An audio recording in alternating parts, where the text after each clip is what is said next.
কিভাবে আপনি এই মুহূর্তে দাঁড়িয়ে সিকিউরভাবে ব্যবসা করতে পারবেন ফুল ডিটেলসে জানাবো, এবং পাশাপাশি কিন্তু কিভাবে ইনি ব্যবসা করছেন প্রত্যেকটা রিটেলারের থেকে যারা টাকা ট্রান্সফার করতে আসছে, কিউআরএ পেমেন্ট করতে আসছে, কাউকে টাকা পাঠাতে আসছে, সেক্ষেত্রে কিন্তু ইনি কিন্তু সম্পূর্ণ নিয়ম কিন্তু বদলে কাজ করছে।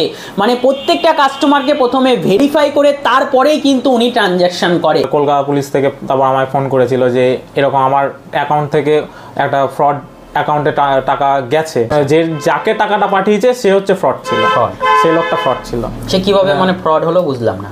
আমি তো টাকা তাকে পাঠিয়েছি, সে ফ্রড হলো হোক গা, তা এক্ষেত্রে আমি জড়ালাম কি করে? মানে আমি জড়ালাম কি করে বলতে, সেই টাকাটা রিকভারি করার জন্য আমার কাছে ফোন এসেছিল যে আমার অ্যাকাউন্ট ডিটেলস নিয়েছে, কোন অ্যাকাউন্ট থেকে টাকাটা গেছে, কোন সময় গেছে, কোন অ্যাকাউন্টে পাঠিয়েছে, তার ডিটেলসটা আমার ডিটেলসটা পুলিশ আমার কাছ থেকে নিয়েছিল।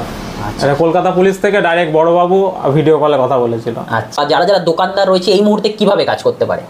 অবশ্যই যাদের মানি ট্রান্সফার করা হচ্ছে, মানে যাদেরকে টাকা পাঠানো হচ্ছে বা যাদের দ্বারা টাকা আনানো হচ্ছে নিজের যাদের থেকে নেওয়া হচ্ছে, মানে যাদের থেকে টাকা নেওয়া হচ্ছে, সে কিউআরএই হোক বা নাম্বারেই হোক, তাদের কাছ থেকে অবশ্যই একটা আধার কার্ডের জেরক্স পার্মানেন্টলি একটা রেখে দেওয়া দরকার। ওই যে আমি ফাইল করা রয়েছে আমার নিজের আধার কার্ডের জেরক্সের। এখানে তাদের যারা আমার কাছ থেকে টাকা পয়সা লেনদেন করে, টাকা পয়সা তোলে বা টাকা পয়সা পাঠায়, সেক্ষেত্রে প্রত্যেকেরই আমার আধার কার্ডের জেরক্স তার সিগনেচার সমেত আমার কাছে জমা রয়েছে। আর এখানে লিখে দেওয়া রয়েছে কি কারণে কি পারপাসে আমি আধার কার্ডটা জমা রেখেছি। আচ্ছা, সে প্রতিটা আধার কার্ডে সেটা লেখা রয়েছে, প্লাস এর সাথে সাথে খাতাও মেনটেন করা হয়।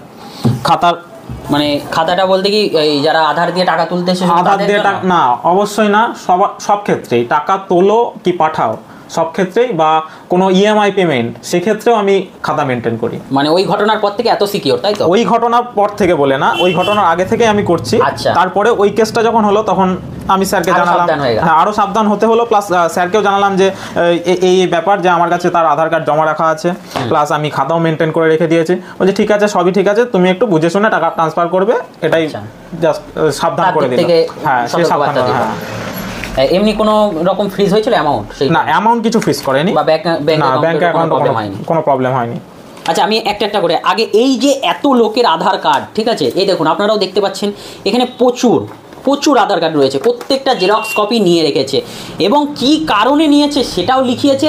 তার নিচে যেহেতু এটা একটা পার্সোনাল ডকুমেন্টস আমি শেয়ার করতে পারছি না, তবে আপনারা ভিডিওতে যেটা দেখতে পাচ্ছেন বুঝতেও পারছেন আশা করি। ওভারঅল আপনারা বুঝে নিন, প্রত্যেকটা এই যে দেখতে পাচ্ছেন প্রত্যেকটা আধার কার্ড প্রত্যেকটা কাস্টমারের প্রথমে লেখা রয়েছে যে কি কারণে নেওয়া হলো, এবং তার নিচে কিন্তু কাস্টমারকে সই করিয়ে নেওয়া হয়েছে। এবং এই যে কাস্টমার একবার দিয়ে গেছে, কি যতবার আসবে ততবারই দেবে কাস্টমার? একবার।